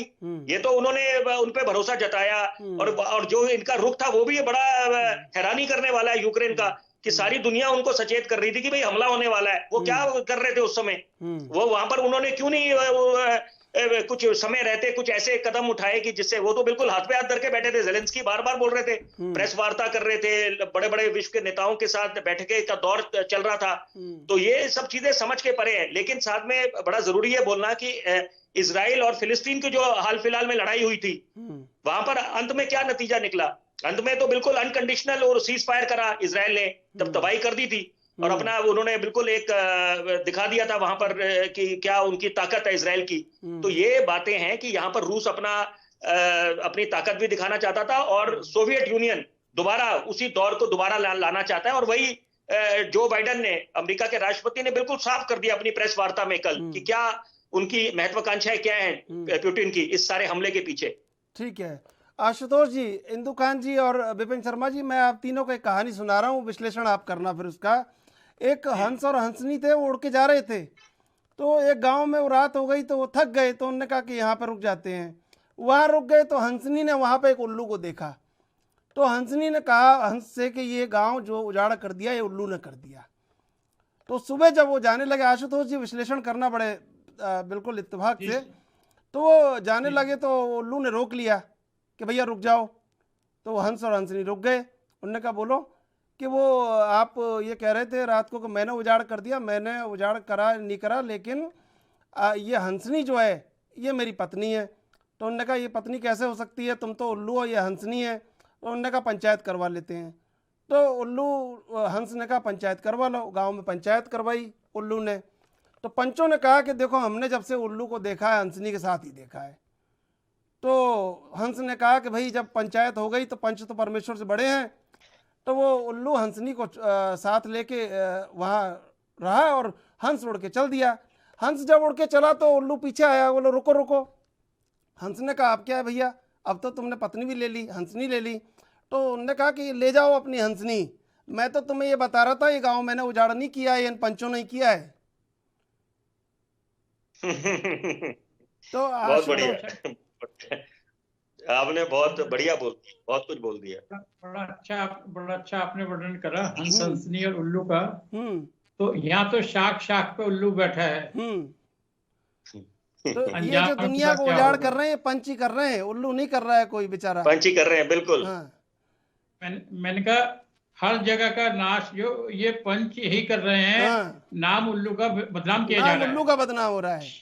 शांति विश्व में कायम हो सकती है अगर महाशक्तियां चाहें तो। हर बड़ी शक्ति का इंटरेस्ट अपने हथियार बेचने में है। यही तो उनकी बात है ना। अर्थव्यवस्था किस पर चल रही है ये बताइए। महाशक्ति अर्थव्यवस्था किस उस पर चला रही है। एक देश हमारे पड़ोसी देश को हथियार बेचता है कि हम इस आपके पड़ोसी को हथियार नहीं देंगे, और दुनिया का लेटेस्ट हथियार है। वो देश ले लेता है क्योंकि पैसा तो लेने देना नहीं हमारे पड़ोसी को। वही हथियार वो महान शक्ति एक छोटे से देश को बेचती है, और उस देश से हम 1.5 गुना कीमत पे वो हथियार खुद खरीद लेते हैं। पूछा जाता है महाशक्ति से कि ये क्या करा, उसने कहा हमने नहीं बेचा, उसने किसको दिया वो हमें नहीं पता, वो हमारा काम नहीं है। तो एनालाइज कीजिए, दुनिया में शांति शक्ति होना बहुत बिल्कुल आसान है अगर महाशक्तियां चाहें। लेकिन हर किसी उल्लू का, हर किसी शक्ति का अपना अपना स्वार्थ निहित है। उल्लू का नहीं, पंचों का ज्यादा स्वार्थ निहित है जी। उल्लू का अगर तो आरोप लड़ाई चलती रहेगी और हमारी ये अर्थव्यवस्था सुधरती रहेगी। किसी भी देश की लड़ाई में महान शक्ति ने अपने सैनिकों को नहीं गवाया। हथियार तो दे दिए कि हम आपकी मदद कर रहे हैं, पैसा आज नहीं कल दे दोगे। चाइना ने हमारे पड़ोसी देश को कर्जा इतना दे दे के डुबो दिया, श्रीलंका का एक आइलैंड अपने नाम करा लिया था, एक हिस्सा, कि श्रीलंकन लोग ही अगर वहां ट्रेवल करेंगे तो पासपोर्ट और वीजा लेकर के जाएंगे। वो तो हमन टोटा बंदर है, उसको भी वो शिप को भी, वो शिपपोर्ट को भी पूरा अंडरटेकिंग करना चाहते थे। मेरा इशारा उसी की तरफ है कि सॉफ्ट लोन देते रहे, और जब वो देने की उनकी क्षमता नहीं रही तो उन्होंने कहा आप ये हमारे नाम कर दीजिए। और फिर कोलंबो को दिल्ली आके रोना पड़ा बाद में। कोलंबो को दिल्ली आके रोना पड़ा। इंदुकांत जी, काम तो हम ही आए जब भी आए। इंदुकांत जी, और आगे भी हम ही काम आएंगे। बिल्कुल आशुतोष जी, मैं आ रहा हूँ आपके पास। इंदुकांत जी, अब इस कहानी का विश्लेषण कर दीजिए थोड़ा सा कि हम विश्व परिदृश्य में समझ जाएं इसको। 2 बातें कहना चाहूंगा। एक तो बात साफ हुई कि अपने यूक्रेन के जो राष्ट्रपति हैं जेलेंस्की साहब, उनकी नासमझी का भुगतान उनके यहाँ की जनता बेचारी कर रही है जनता। और जो इंटरनेशनल डिप्लोमेसी जिसके तहत यूएसएसआर को तोड़ा गया था, आज उसका भुगतान वो सारे देश कर रहे हैं। किसी को नाटो ने अपने साथ जोड़ा, कोई अकेले है, कोई किसी ग्रुप में है, कोई किसी ग्रुप में है, और अंततः सारे निरी हैं वही सोवियत संघ के साथ जब थे तो सारे एक डेवलप्ड कंट्री के हिस्से थे, और उनको फलते फूलते एक पूरे देश को तोड़ दिया गया इंफॉर्मेशन बम्बार्डमेंट से, मेरा ये मानना है। और दूसरा पक्ष ये है कि जो लोग इस समय तटस्थ बनने का प्रयास कर रहे हैं, जो मौन है, जो आपने उदाहरण दिया अभी पंचों का, कुछ लोग जो पंचायत वो करते हैं जो कमजोर होते हैं, और कुछ लोग जो मौका परस्त होते हैं या मजबूर होते हैं वो तटस्थ होते हैं। लेकिन देखिए ये ध्यान रखिए, रामधारी सिंह दिनकर जी ने बड़ी अच्छी लाइनें लिखी हैं कि समर शेष है, समर शेष है नहीं पाप का भागी केवल व्याघ्र। आप तो इसको बेहतर समझेंगे चंद्रशेखर जी। समर शेष है नहीं पाप का भागी केवल व्याघ्र, जो तटस्थ हैं समय लिखेगा उनका भी अपराध। तो जो देखिए तटस्थ बनने का प्रयास कर रहे हैं युद्ध की स्थिति में आप चाहे इस पार होते हैं या उस पार होते हैं, तटस्थ नाम का कोई चीज नहीं होता है। ऐसे में अगर आपने अपनी लाइन नहीं ड्रॉ की समय रहते, जैसे आज देखिए मौका ताड़ करके जिस तरह से चाइना ने ये दुनिया को दिखाया कि मैंने पुतिन से बात किया और पुतिन तैयार है बात करने के लिए यूक्रेन के राष्ट्रपति के प्रस्ताव पे, जेलेंस्की के, कि वो हथियार समर्पित कर दें, निहत्थे हो जाए तो बातचीत हो सकती है। दुनिया में मैसेज गया कि चीन इसमें एक बड़ा रोल प्ले कर रहा है उनके सिर्फ 2-3 बयानों के चलते। तो ये वक्त है कि जैसे कि प्रधानमंत्री नरेंद्र मोदी ने कल बात किया था पुतिन से, उस बात को आगे बढ़ाकर अगर यूक्रेन की जनता के लिए कोई बीच का रास्ता निकालने में अहम भूमिका भारत निभा सके इस समय, तो उसकी पूरे जग में यश भी बढ़ेगा और पूरे जग में उसकी बल्ले बल्ले हो जाएगी। ये अगर यहाँ पर सुषमा स्वराज होती इस समय तो ये खेल हो सकता था, ये कि हाँ दुनिया में भारत ने भी अपना पक्ष मजबूती से रख दिया है, लेकिन मुझे लगता है कि थोड़ी देर हो रही है शायद इसमें। जी, सुषमा स्वराज ही नहीं, सुषमा स्वराज और श्री अटल बिहारी वाजपेयी जी, उनकी डिप्लोमेसी और विदेश नीति बहुत बढ़िया मानी जाती थी। लेकिन हमें लगता है कि अभी भी बहुत देर नहीं हुआ है, क्योंकि नरेंद्र मोदी जी ने कल बात किया था और उन्होंने वहाँ शांति स्थापित करने के लिए आग्रह किया था पुतिन जी से। सिर्फ एक अंतर ये है कि उसको उस तौर पर प्रेजेंट नहीं किया भारत ने, सिर्फ इतना कहा कि हमने आग्रह किया है। और आपको याद होगा कि कल ही यूक्रेन के जो राजदूत हैं दिल्ली में, उन्होंने अनुरोध किया था कि मोदी जी बहुत ताकतवर नेता हैं और वो अपने प्रभाव का उपयोग करके पुतिन को समझाएं। तो आज अब इस बात को, जो कल बात हुई थी पुतिन से प्राइम मिनिस्टर नरेंद्र मोदी जी की, उसको एक कदम और आगे बढ़ा करके बातचीत करके जो दोनों देशों में बातचीत का आधार तैयार करना है, उसके लिए सबसे उपयुक्त देश दुनिया में विश्वसनीय कोई हो सकता है इसमें तो भारत, क्योंकि वो पश्चिमी देशों के साथ क्वाड का सदस्य है, G7 का सहयोगी देश है और G20 का हिस्सेदार है, और आज वो रूस का भी मुझसे पुराना। इंदुकान जी, पुतिन जेलेंस्की से बात नहीं करेंगे जहां तक अभी और कोई नया कोई किरदार अब जरूरत है यूक्रेन को इस समय कि किसी नए किरदार की, और ये नाम 1-2 दिन में 24-48 घंटे में निकल के आ जाएगा सामने। उसमें मैं एक बात कहना चाहता हूँ चंद्रशेखर जी, पुतिन की तरफ से ये जेस्चर्स आए हैं कि अगर अपने हथियार समर्पित कर दें तो वो बात करने को तैयार है जेलेंस्की। जानते हैं इसका कारण क्या है? जो इंटरनेशनल डिप्लोमेसी में अगर जेलेंस्की को हटा करके अपना सत्ता बनवाया वहां पे पुतिन ने, तो उसको दुनिया से मान्यता दिलवाने में बहुत मुश्किल होगी। वर्षों तक ये होगा कि पश्चिमी ब्लॉक उसको मान्यता नहीं देगा, और उन्हीं के बैठाए हुए एक व्यक्ति को अगर इन्होंने मजबूर कर दिया और अपनी शर्तों पे सरकार चलाने की इजाजत दे दी और बहुत सी सारे प्रतिबंध लगा दिए और अपने अधिकार में वो चीजें कर दी, तो उनकी स्वतंत्रता को, उनकी मान्यता को मना नहीं कर सकता है वेस्ट, जो अभी तक अपने हाथ में खिला रहा था। और फिर उन्हीं के आदमी से अगर अपने हितों का साधन करवा ले रूस, तो ये हो गई डिप्लोमेसी और ये हुई बुद्धिमानी। तो इस लाइन पे भी कहीं न कहीं रूस में एक विचार हो सकता है कि जी बिल्कुल। लेकिन अब मैं आपकी बात में कोई बाधा नहीं डालना चाहता, लेकिन जेलेंस्की उस लेवल पर आ जाएं, क्योंकि वो पहले ही गलतफहमियों का आवरण ओढ़ते रहे बहुत लंबे समय तक, और उसका परिणाम आज ये विध्वंस जो दिख रहा है, वो विध्वंस कहीं ना कहीं उन्हें समझना चाहिए था। लेकिन अब कैसे बातचीत होगी आने वाला वक्त ही बताएगा। लेकिन जहां तक ये जो समीकरण बन रहे हैं 24-48 घंटे में कोई एक नया नाम कहीं ना कहीं यूक्रेन की धरती से निकल के सामने आएगा, जहां तक लग रहा है। हालांकि आप जो कह रहे हैं वो भी सही हो सकता है। विपिन शर्मा जी, अब जब यूक्रेन और रूस की लड़ाई चल रही है, उधर चीन ने कह दिया है ताइवान से कि आप ये मत समझना कि आप यूक्रेन हो, आप तो हमारा ही हिस्सा हो, और जंगी बेड़े को खड़ा कर दिया है। तो क्या देखें सेकंड चैप्टर में क्या क्या होगा? फर्स्ट चैप्टर में तो ये हो रहा है कि अब पता चल गया नाटो में कितना दम है, नाटो क्या कर सकता है। अब नाटो के 2 फाड़ हो जाएं सेकंड चैप्टर में। सेकंड चैप्टर में ताइवान चीन पूरा ताइवान को एकदम ठीक कर दे, सेकंड चैप्टर में अमेरिका की नई भूमिकाएं सामने आए दुनिया के, सेकंड चैप्टर में जर्मनी और फ्रांस की नई भूमिकाएं सामने आए दुनिया के, क्या क्या संभावनाएं लगती है?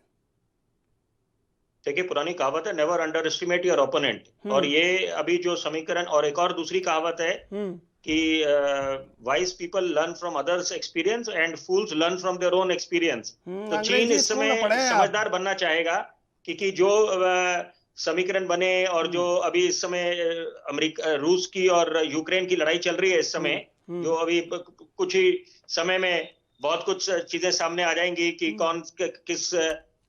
कौन से नए नेता को ये लोग गद्दी पे बैठाते हैं और जो उनका पूरी तरह से समर्थन करे और उनकी भाषा बोले, और वो नाटो के साथ कभी ना जाएं, क्योंकि नाटो को लेकर ये सारा मुद्दा उठा था। और अभी सबसे बड़ी बात है कि चेर्नोबिल जो न्यूक्लियर पावर प्लांट है उस पे कब्जा हो गया है रूस का पूरा, उनकी सेना का। तो ये अपने आप में दर्शाता है कि ये क्या यूक्रेन की क्या क्षमता है और रूस की क्या क्षमता है। रूस जो बोलता है वो कर देता है, वो बार बार बोल रहा था और बल्कि चेतावनी दे रहा था नाटो फोर्सेस को कि आप अगर बीच में हस्तक्षेप करेंगे तो आप उसके जो परिणाम जो भुगतने पड़ेंगे उसके आप खुद जिम्मेदार होंगे।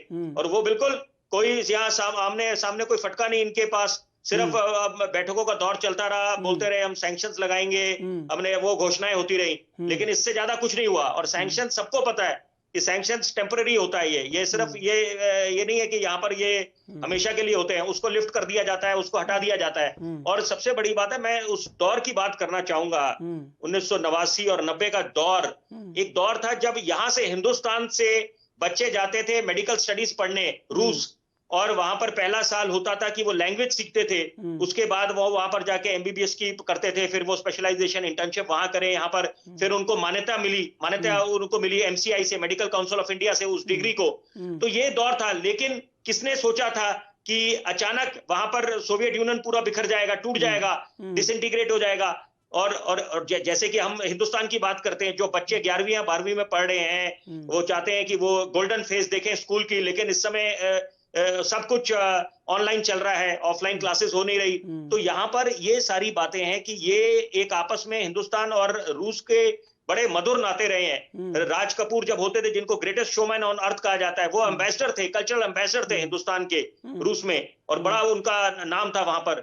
और लेकिन यहाँ पर आज जो अभी जो लोग विश्व के बड़े बड़े मुल्क चाहते हैं, या यूक्रेन चाहता है सबसे पहले कि वह हिंदुस्तान कोई भूमिका निभाए, ये अपनी जगह बात दुरुस्त है कि हिंदुस्तान अपनी कोशिश कर रहा है। हमने जिक्र करा अभी सुषमा स्वराज जी का, निश्चित बात है उनका अपना उनका एक ओहदा था, उनकी एक अलग क्षमता थी, अपनी अलग उन्होंने एक पहचान बनाई थी।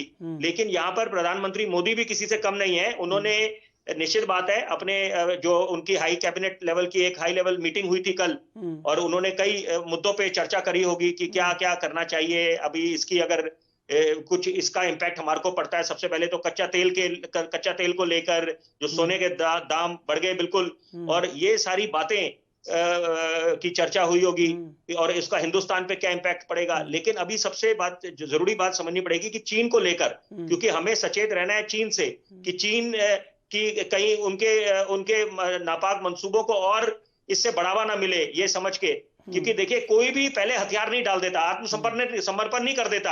आज उन्होंने बोला वहां के राष्ट्रपति ने, जेलेंस्की ने, कि हम उनको हीरो का दर्जा देंगे जो लोग डट के खड़े रहे रूसी सेना के सामने। तो ये अपने आप में दर्शाता है कि कभी आप पीठ दिखा के भागते नहीं है, उसको तो गद्दार बोला जाता है, ट्रेटर बोला जाता है, कि जो पीठ दिखा के चला जाए। तो वो फौजी क्या हुआ, तो हम फौजियों को क्यों सलाम करते हैं, क्यों नमन करते हैं? यही कारण है कि वो, और उनको देखिए जब युद्धबंदी बनाया जाता है तो कितना प्रताड़ित करा जाता है। ये जबकि अब 21वीं सदी है, नए रिफॉर्म्स आए हैं, ये हमें समझना पड़ेगा इस समय कि हिंदुस्तान को चीन से सचेत रहने की जरूरत है। और चीन को भली भांति एक संदेश मिल चुका है कि ये 21वीं सदी की हिंदुस्तानी फौज भी है, हमने उनको मुंह तोड़ जवाब दिया है, पीछे खदेड़ दिया है। और ये बातें चीन को पता चल गई, क्योंकि आपने सवाल ऐसा पूछा कि क्या जो ताइवान को लेकर वो इस समय अब उनके हौसले और मजबूत होंगे, ऐसा नहीं होने वाला। इस समय चीन को पता है कि कोई ऐसा गलत कदम उठाता है तो बड़े बड़े मुल्क उसके खिलाफ हो जाएंगे। लेकिन गलत कदम उठाने की तो परंपरा चल पड़ी है अब, और परवाह किसी को किसी की नहीं है। आशुतोष शर्मा जी, जी ये झगड़ा हो जाता था कबीलों में, गांव में, तो दो चार लोग ऐसे होते थे, समझौता करवाते थे, मध्यस्थ की भूमिका निभाते थे। कोई लग रहा है दुनिया में आपको कि थोड़ा सा कह दे कि एक मर्यादा बनी रहनी चाहिए इंसानियत की, कोई मानवता की बात हो जाए, वरना बारूद और ये न्यूक्लियर और ये सब लेके बैठे ही हैं, लेकिन कोई मानवता की बात करने वाला दिख रहा है आपको इस समय हमारे अलावा? जी 48 घंटे बड़े क्रूशल हैं। जब सब कुछ लुटा के होश में आए तो क्या हुआ, जब यूक्रेन का सारा सब कुछ तबाह हो जाएगा, जब ये बड़ी शक्तियां, नाटो शक्तियां आगे बढ़ेंगी कि भाई हम समझौता कराने के लिए तैयार हैं। जो उनको आज कदम लेना चाहिए था, कल लेना चाहिए था, वो अभी नहीं ले रहे हैं, अभी तमाशा देख रहे हैं। तमाशा जब पूरा हो जाएगा उसके बाद यही लोग आकर के कल कहेंगे कि हम समझौते के लिए तैयार हैं। बिल्कुल, मैं जवाब लूंगा आशुतोष जी। अभी लेंगे एक छोटा सा ब्रेक, ब्रेक के बाद फिर हाजिर होंगे।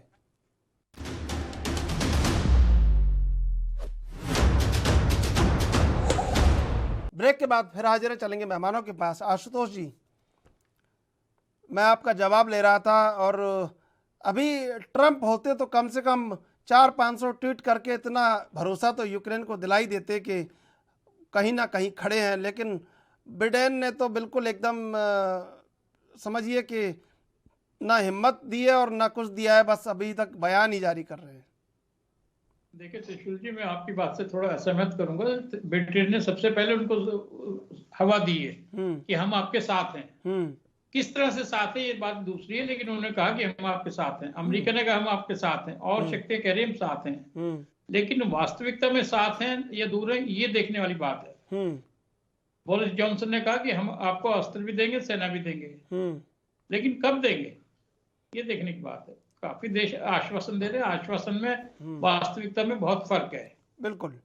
और युद्ध का एक दो दिन का बात और है, इसका हल निकलेगा। भारत भी इसमें अहम भूमिका निभाएगा। भारत के प्रधानमंत्री ने विश्व स्तर पे अपनी छाप अच्छी बनाई है, और विश्व भर के लोग, नेता उनको अच्छा मान सम्मान देते हैं। जी। भारत का विदेश विभाग अपने निवासियों के लिए, जो 20,000 से ज्यादा लोग भारत के यूक्रेन में बसे हैं, उनको निकालने में, उनकी सुरक्षा के लिए बड़ा चिंतित है, और धीरे धीरे उनको पैसेज आउट किया जा रहा है। नेबरिंग कंट्रीज में निकाल करके उनको भारत वापस लाने की व्यवस्था की जा रही है। जी। और मैं समझता हूँ कि 48 घंटे बड़े क्रूशल हैं इस युद्ध के लिए, और इसका कुछ ना कुछ ये बिल्कुल आप कह रहे हैं 48 घंटे, ठीक बिल्कुल। एक 48 घंटे में बड़े चेंजेस होंगे, सामने देखने को मिलेंगे, दुनिया को भी, यूक्रेन को भी और रूस को भी। Dynamics have change. जी। विपिन शर्मा जी, युद्ध की जो जी, ये जो 48 घंटे आशुतोष जी कह रहे हैं, 48 घंटों में काफी चेंजेस देखने को मिलेंगे, ये बिल्कुल ठीक लगता है? निश्चित बात है, क्योंकि देखिए नाटो की तरफ से जब उनसे पूछा गया तो उन्होंने अपने आप को डिफेंसिव बोल दिया, defensive NATO and to deploy troops in Ukraine. तो अपने आप में ये बहुत कुछ दर्शाता है कि क्या मतलब क्या उनकी रणनीति रही थी ये। और वही वाली कहावत उन पे लागू होती है, हाथी के दांत खाने के और दिखाने के, और आग में घी डालने का काम कर दिया, उकसा दिया।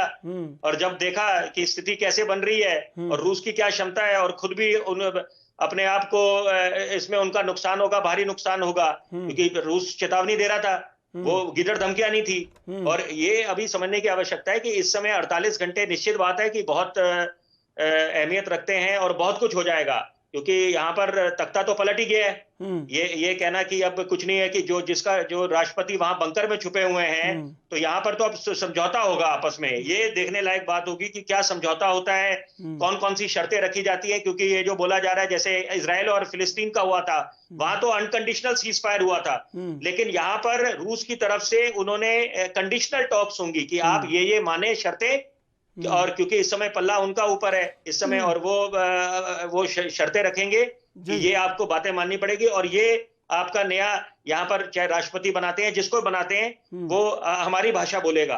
और देखिए बेलारूस की बात करें तो वो उन्होंने रुख पहले अपना साफ कर दिया था कि अगर जरूरत पड़ेगी तो हम रूस का पूरा साथ देंगे। वो मैदान में नहीं कूदे थे साथ में युद्ध में, लेकिन अपने आप को तैयार करके बैठे थे, और यही कूटनीति होती है। और कम से कम ये बात तय है कि नाटो के मुकाबले बेलारूस ज्यादा अच्छा निकला। ये आने वाला वक्त बिल्कुल इस बात को याद करेगा, और पीढ़ियां याद करेंगी कि बेलारूस का अगर आप तुलना करें नाटो फोर्सेस से, तो वो क्या उसका दम है। लेकिन वो तैयार बैठा था कि हम रूस को समर्थन दे देंगे, और वो महज बोलने से नहीं, और वो बिल्कुल करके देते साथ में। और सबसे बड़ी बात है जिसका हमें चर्चा में जिक्र करना चाहिए, यूरोप और एशिया, यूरेशिया जो बोलते हैं, उस पे सोवियत यूनियन का पूरा इनकी ताकत थी वहां पर 1921 से लेकर 1991 तक। ये बड़ा जी आज यूरोप और एशिया में अपना ये लोग दोबारा वर्चस्व कायम करने की कगार पे आ गए हैं, इसमें कोई दो राय नहीं है। कि जितनी उनको निंदा हो रही थी कि यहाँ पर पुतिन क्या कर रहे हैं, क्या कैसे शासक हैं, क्या उनको लोग गलत तरीके से याद करेंगे, ऐसा नहीं है। पासा पलट गया, बिल्कुल समीकरण बदल गया है। और यहाँ पर क्योंकि अब तो इस समय कटघरे में खड़ा है सबसे ज्यादा अमेरिका, जर्मनी या यूके, ब्रिटेन, ये लोग तो बात की बात है, लेकिन सबसे ज्यादा अगर जिम्मेदार या गुनहगार किसी को माना जाएगा तो अमेरिका को माना जाएगा। कि काबुल में भी उन्होंने जगहसाई कराई और अब यहां पर भी अपनी जगहसाई करा दी यूक्रेन से। तो 2 बारी लोगों ने भरोसा उन पर जताया, तो अब तीसरी बारी कोई भरोसा नहीं जताएगा। और वो दिन भी दूर नहीं कि जो अमेरिका जो अपना दम दिखाता है, वो बात नहीं रहेगी आने वाले वक्त में। विपिन जी, अगर अभी ट्रंप होते तो 300-400 ट्वीट तो कर ही देते कम से कम। निश्चित बात है। देखिए, वो तो उनके जो थिएट्रिकल था, वो उसके लिए जाने जाते थे, और उनका मजाक भी काफी उड़ता था। जिस तरह से वो कोरोना की स्थिति को लेकर उन्होंने हल्के में लिया, बोला नहीं मास्क नहीं पहनूंगा मैं। और विश्व की सबसे पुरानी लोकतंत्र के सबसे ताकतवर नेता अगर ऐसी बात करें, तो अपने आप में दर्शाता है कि क्या उनकी मानसिकता थी। और वही कारण था उनकी हार के पीछे भी। नहीं तो ऐसी कोई बात नहीं थी कि ये जो बाइडेन ने आना था। उनको दोबारा मौका मिलना था डोनाल्ड ट्रंप को, लेकिन वो उसके लिए खुद जिम्मेदार है। बिल्कुल। राहुल लाल हमारे साथ जुड़ चुके हैं, वरिष्ठ राजनीतिक विश्लेषक। राहुल लाल जी, स्वागत आपका एनबी न्यूज पर। राहुल लाल जी, कैसे देखते हैं, दुश्मन न करे दोस्त ने वो काम किया है। जो बाइडेन ने बिल्कुल, अमेरिका ने खंजर घोंप दिया है यूक्रेन की पीठ पे, मरवा दिया है बेचारे को, बिल्कुल चौराहे पर लाकर एकदम ऐसा करवा दिया है, नजीबुल्लाह से भी ज़्यादा बुरा हाल है इस समय। लेकिन अब कैसे यूक्रेन कैसे उभरेगा इस संकट से, और कौन नया नाम होगा जो अब सामने आएगा? जैसे योकोनोविच के बाद यूलिया का नाम आया था, अब कौन नाम होगा कि नया नाम सामने आएगा जेलेंस्की के बाद? देखिए, वो तो अब देखिए सीधे सीधे जो है कि रूस तय कर लेगा। लेकिन 2-3 चीजें बड़ी इस मामले पे जो आपने कही, कि जो पूरी भूमिका रही पश्चिमी समुदाय की, विशेषकर अमेरिका सहित जो पूरा का पूरा नाटो का जो भूमिका रही, वो बड़े एक तरह से शुरुआत से उसकी स्थिति बड़ी गड़बड़ सी थी। आप देखिए, आपका एक सहयोगी मित्र है, उसके ऊपर सैन्य आक्रमण हो रहा है, और आप कह रहे हैं कि नहीं हम तो आर्थिक प्रतिबंध लगाएंगे। भाई, रूस के ऊपर आर्थिक प्रतिबंध का क्या प्रभाव पड़ेगा? वो 2014 से आप लगातार उसके ऊपर आर्थिक प्रतिबंध लगाते हैं। आज एक लगाएंगे, फिर कल कहेंगे हम उससे भी ज्यादा कठोर प्रतिबंध लगाएंगे। देखिए, रूस की बड़ी ही विधिवत किस्म की तैयारी रही है इन आर्थिक प्रतिबंधों से निपटने के लिए। जो पहले, अगर हम लोग उनके जो विदेशी मुद्रा भंडार को आप देखिए अगर, तो विदेशी मुद्रा भंडार में पहले डॉलर की बड़ी भूमिका होती थी, वो 50% तक डॉलर की भूमिका होती थी। उसको उन्होंने कम करके 20% तक पे वो ले आए। उसका आप वो देखिए, क्रिप्टो करेंसी का प्रयोग कर रहा है, वो गोल्ड का प्रयोग कर रहा है, वो अलग अलग मुद्राओं को वो प्रयोग रखे हुए हैं। तो एक तरह से उन्होंने पहले से ही पूरी तैयारी कर रखी है। तो इसलिए ये जो पश्चिम के देश लगातार कह रहे हैं कि हम आर्थिक प्रतिबंध लगाएंगे और रूस तबाह हो जाएगा, तो ये तो देखिए सपने वाली बात है। ऐसा कुछ भी रूस पे नहीं होना है। नंबर 1, हम लोगों ने देखा है कि ईरान के ऊपर जब अमेरिका ने आर्थिक प्रतिबंध लगाया था, तो केवल एक तरह से देखिए चाइना नहीं, जब उसके साथ संबंध जारी रखे, आर्थिक रिश्ते जारी रखे, तो उसको पूरा का पूरा बेल आउट पैकेज मिल गया था त्रिशूल जी। देखिए, आज के दिन में एक चीज तो तय हो गया है कि कहीं न कहीं महाशक्ति के रूप में अमेरिका की भूमिका काफी ज्यादा, जो पहले से ही वो गिरती जा रही थी, वो पूरी तरह से गिर गई है। और ये अभी से आज अचानक से नहीं हुआ है। आपको याद होगा सीरिया संकट में, जब उसमें ट्रंप कहते थे कि नहीं वहां पे बशर अल असद को हर हालत में हटना पड़ेगा, और उस समय भी आपको याद होगा कि पुतिन सामने में आया था और पुतिन ने कहा था कि नहीं बशर अल असद रहेंगे, और सीरिया का पूरा क्राइसिस हो गया, बशर अल असद अपनी जगह पे बने हुए रहे। अफगानिस्तान के मामलों में हम लोगों ने देखा कि अमेरिका की क्या स्थिति रही, और आज इस घटनाक्रम में भी देख रहे हैं। तो स्पष्ट है कि अभी सही कह रहे थे कि भाई बेलारूस की स्थिति देखिए कितनी मजबूत स्थिति में रहे वो। तो जो पूर्वी यूरोप है, और ये मामला यहीं पे यार कोई हम लोग सोच रहे हैं कि ये शांत हो जाएगा, तो ये शांत होने वाला नहीं है ये। क्योंकि रूस ने स्पष्ट कर दिया है कि वो चाहता है कि नाटो सैनिक जो है वो कहीं न कहीं 2017 से पहले के पूर्व स्थिति में उनकी तैनाती हो। अगर इस मांग पे वो अड़ा रहेगा तो सोचिए कि अभी वहां पे तनाव की स्थितियां और भी रहेंगी। और रूस किसी भी प्रकार के किसी हड़बड़ी में नहीं है उस पूरे सेक्शन में। देखिए नहीं, वो तो बिल्कुल यूक्रेन का एकदम विवाद उनका तो मैं प्लान्ड मानता है, हूं, सब प्लान्ड है, पूरा गेम एकदम उनको पता है कहाँ कहाँ क्या क्या करना है, किस किस का रायता फैलाना है, किस किस की देखिए, खीर लूटनी है, सब पता है उन्हें। तो मैं ये कह रहा हूं, देखिए यूक्रेन का संकट तो आप ये यकीन मानिए कि जिस तरह से अब तमाम लोग या पश्चिमी देश भी अनुमान लगा रहे थे कि नहीं उसके हमले केवल जो है कि वो पूर्वी हिस्से तक सीमित होंगे, लेकिन रूस ने ऐसा नहीं किया। उसने ताबड़तोड़ हर तरफ से हमले शुरू किए। अब तो कीव भी सीधे सीधे उनके हाथ में है और यही कारण है कि वो वार्ता की बात सुझा रहे हैं, मानने के लिए भी तैयार है। तो स्पष्ट है कि यूक्रेन संकट तो अगले कुछ घंटे में आपको दिखेगा कि ये 50 घंटे, 60 घंटे, 70 घंटे में इस मामले का समाधान हम लोगों को नजर आ जाएगा कि वहां की स्थितियां बदल चुकी हैं। और अगर यूक्रेन का भविष्य अब सीधे सीधे अगर किसी के हाथ में है तो यूक्रेन का भविष्य रूस के हाथ में ही है। इसमें भी अब कोई शक और संशय की स्थिति नहीं बची है इसमें। लेकिन हाँ, ये दुनिया के उन तमाम देशों के लिए संकेत है कि जो अमेरिका या नाटो के साथ मित्रता के आगे बढ़ते हैं। हम लोग भारत का ही उदाहरण लीजिए अगर, तो सोचिए कि हम लोग अफगानिस्तान में कितने बड़े स्टेक होल्डर थे त्रिशूल जी, और उसके बावजूद जब अफगानिस्तान का पीस प्रोसेस होता है तो उसमें भारत को वो भूमिका नहीं मिली। तो आप कम से कम हम यही करते रहे, हामिद करजई को सपोर्ट ही करते रहे सर, हमें तो कुछ मिला भी नहीं कहीं अंतर्राष्ट्रीय स्तर पर, कहीं कुछ मिला नहीं बस। बहुत अच्छी बात कही है आपने, बहुत अच्छी बात कही है आपने। हम सेना को ट्रेनिंग देते रहे अफगानिस्तान में, हम हामिद करजई को सपोर्ट करते रहे, लेकिन मिला कुछ नहीं हमें। बहुत अच्छी बात कही आपने। हमने करोड़ों रुपए खर्च करा वहां के इंफ्रास्ट्रक्चर डेवलपमेंट पर, करोड़ों रुपए खर्च करा हमने हिंदुस्तान ने। और यही काम हमने नेपाल के साथ करा जो बड़ा भाई मानता था हिंदुस्तान को। लेकिन वो बड़ा भाई आज वो जो प्रलोभन में चीन के आके अपना खुद का बेड़ागर्क करा दिया है नेपाल ने। आधे से ज्यादा नेपाल कब्जा हो चुका है चीन का। इंदुकांत जी, एक बात मैं जानना चाहूंगा, ये बहुत बारी बारी से सबसे जानना चाहूंगा, राहुल लाल जी आपसे भी जानना चाहूंगा कि ये जो अब सेकंड चैप्टर है, इसमें लगता है कि कहीं ना कहीं विश्व में बड़ी बड़ी कुछ ऐसी जो अध्याय हैं वो लिखे जाएंगे जो माइलस्टोन होंगे आगे दुनिया के लिए, लग रहा है क्या आपको?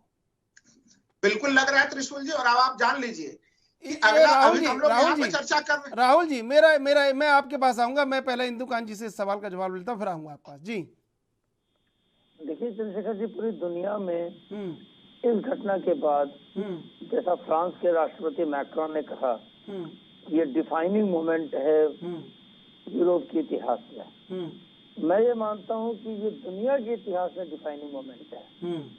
और यहाँ से पूरी दुनिया की जो ताकतें हैं उनका रीअलाइनमेंट होगा। और जो स्थितियां बन रही हैं उसमें जो चर्चा में आपने लाया, बिल्कुल ठीक कहा, रूस तो एक मुखड़ा होगा आने वाले समय में। असली खेल तो अब आशंका इस बात का है कि चीन करेगा। क्या ताइवान, क्या चाइना सी, क्या जापान, सबको धमकाएगा। और ये लोगों की ताकत थी नाटो। जब नाटो ही इस तरह से छितरा गया है और वो अर्थहीन होकर निकला है दुनिया के सामने, तो ऐसे में चीन को, रूस को आगे करके उसने सपोर्ट किया। तो अब नेचुरली नैतिकता के नाते, और रूस का ये रहा भी है सैद्धांतिक तौर पे कि उसके वक्त में जो उसके साथ रहता है वो उसके साथ खड़ा होता है। तो ऐसे में अगर चीन प्रोसीड करता है चाइना सी को कैप्चर करने के लिए, या वो प्रोसीड करता है निगलने के लिए ताइवान को, तो ऐसे में उसके पीछे निश्चित तौर पर रूस खड़ा होगा। अब इन स्थितियों में भारत क्या करेगा? आप देख रहे हैं इस विवाद के बीच में कल ही पाकिस्तान, कोई महत्व नहीं है उनका फिजिकली, लेकिन एक दृश्य के तौर पे आप देखें इमरान खान को भी बुला लिया व्लादिमीर पुतिन ने, और उनके साथ उन्होंने शीर्ष बैठक की। ये दिखाया उसने, उन्होंने एक तरह से कि यहाँ पे देखिए एक चाइना, पाकिस्तान, रशिया और आगे सीरिया तक एक एक्सिस बन गया है। बीच में ईरान भी आगे आने वाले समय में जुड़ सकता है, क्योंकि अमेरिका विरोधी जितनी ताकतें हैं वो रूस के साथ खड़ी हो जाएगी। बिल्कुल। और जो 1990 तक एक शीत युद्ध की स्थिति थी, आगे आने वाले समय में वो एक नए तरह का कोल्ड वॉर फिर से शुरू होने जा रहा है। और ये यूक्रेन के बाद से ये एक टर्निंग पॉइंट है दुनिया के इतिहास में कि जैसा पुतिन चाहते हैं ऐसा ही सोल्यूशन अगर यूक्रेन का हो गया, जो अभी दिखता है कि वैसा ही होने जा रहा है, इसकी जो पटकथा लिखी है वही फाइनल हो रहा है। बिल्कुल आप ठीक कह रहे हैं राहुल जी। मैं आपसे जवाब लूंगा, विपिन जी मैं आपके पास भी आऊंगा, लेकिन एक बात जोड़ देता हूं। जो इंदुकांत जी कह रहे थे तो याद आ गया मुझे कि शी जिनपिंग जब राष्ट्रपति बने थे हू जिनताओ के बाद, तो उन्होंने जो मार्को पाओलो ब्रिज हादसा था, जब जापान ने नरसंहार कर दिया था चीन में, लाखों लोग मारे गए थे, उस दिन को उन्होंने स्मृति दिवस घोषित करके नेशनल हॉलिडे घोषित किया। तो जो 25 दिसंबर 1991 पुतिन की आंखों में है, कहीं वो जो कह रहे हैं इंदुकांत जी, वो शी जिनपिंग की आंखों में भी है कि जापान के संग क्या करना है, ताइवान के संग क्या करना है, कहीं ना कहीं है इंदुकांत जी ये बात। राहुल जी बिल्कुल आप सही कह रहे हैं। देखिए दो तीन चीजें, देखिए जो एक्शन अभी हो रहा है इसको हम लोग आप केवल कोल्ड वार भी नहीं कर सकते। शीत युद्ध से एक अलग सी स्थिति में दुनिया पहुंचती हुई दिख रही है। आप ये मान के रखिए कि अगला एक्शन हम लोगों को सीधे सीधे अब दक्षिण चीन सागर यानी कि ताइवान के मामले में दिखेगा, जापान के मामले में दिखेगा। और अभी जापान तो रहेगा, लेकिन हमें उसके पहले चूंकि हम लोग लगातार जो गतिविधियां देख रहे हैं वो ताइवान के आसपास गतिविधियां नजर आ रही हैं। तो ये जो एक नया किस्म का जो गठबंधन बन रहा है। बिल्कुल, मैं राहुल जी आपसे जवाब लूंगा, इससे पहले लेंगे एक छोटा सा ब्रेक के बाद फिर हाजिर होंगे।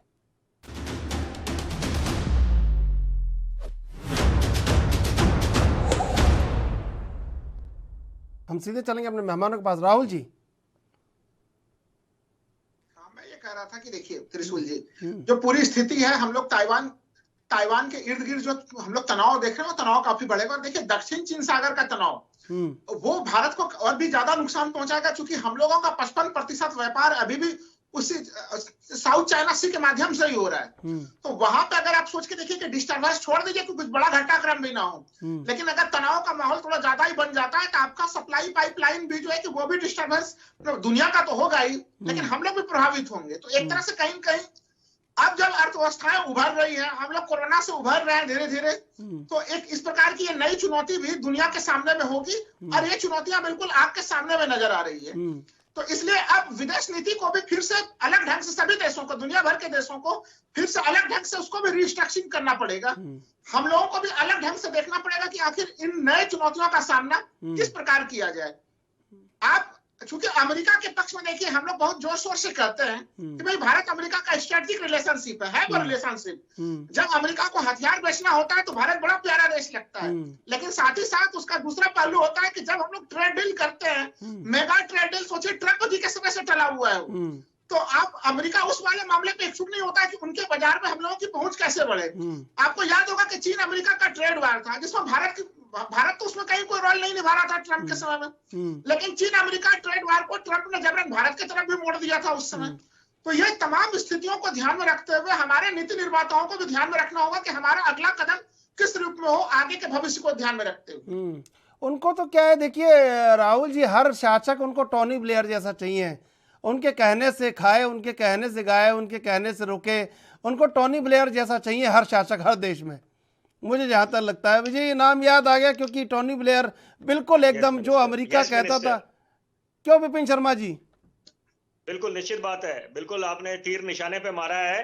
मैं एक बात बोलना चाहूंगा इस चर्चा में कि ये एक अच्छी बात, अगर हम बात कर रहे हैं कि क्या क्या इससे क्या क्या क्षति हुई है, जो क्षति हुई है जान मान को, जो नुकसान हुआ है वो अपनी जगह है, उसकी भरपाई तो बड़ा वक्त लगेगा।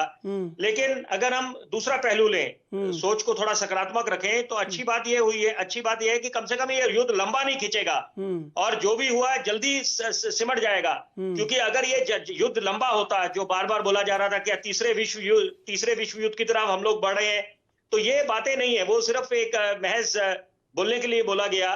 अगर ये युद्ध जल्दी सिमट, अब तो क्योंकि चंद 1-2 दिनों में 48 घंटों की हम लोग बात कर रहे हैं, तो बिल्कुल स्थिति बिल्कुल स्पष्ट हो जाएगी।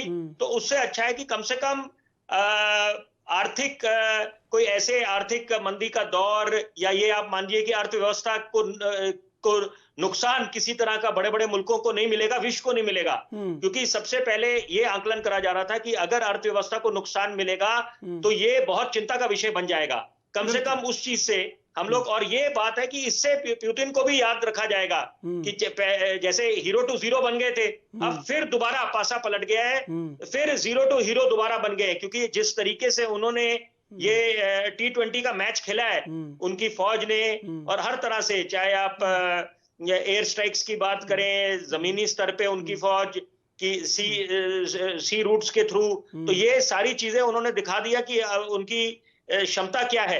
और सबसे बड़ी बात है ये जो हमने, क्योंकि जिक्र कर रहे थे पाकिस्तान का भी, उनके वजीर आजम का, तो देखिए कितनी उन्होंने भी अपनी जगहसाई करा दी है। जैसे अमेरिका ने अपनी जगहसाई कराई है, पाकिस्तान के वजीर आजम ने भी रूस जाके अपनी जगहसाई करी। अरे उनकी तो क्या ही कही है, उनका तो विपिन शर्मा जी उनकी तो क्या ही कही है, क्या ही कही है उनकी तो। नहीं, वो तो कटोरा लेके हर जगह जाते हैं, पूरे वैश्विक पटल पे जाते हैं चंदा मांगने, तो वो पाकिस्तान की क्या बात करी जाए। लेकिन क्योंकि बात चली तो मैंने लेकिन अब समय समाप्त होता जा रहा है। मैं यहाँ चारों से, अब मैं आशुतोष जी से शुरू कर रहा हूँ, इंदुकान जी पे आऊंगा, फिर राहुल जी और फिर विपिन जी।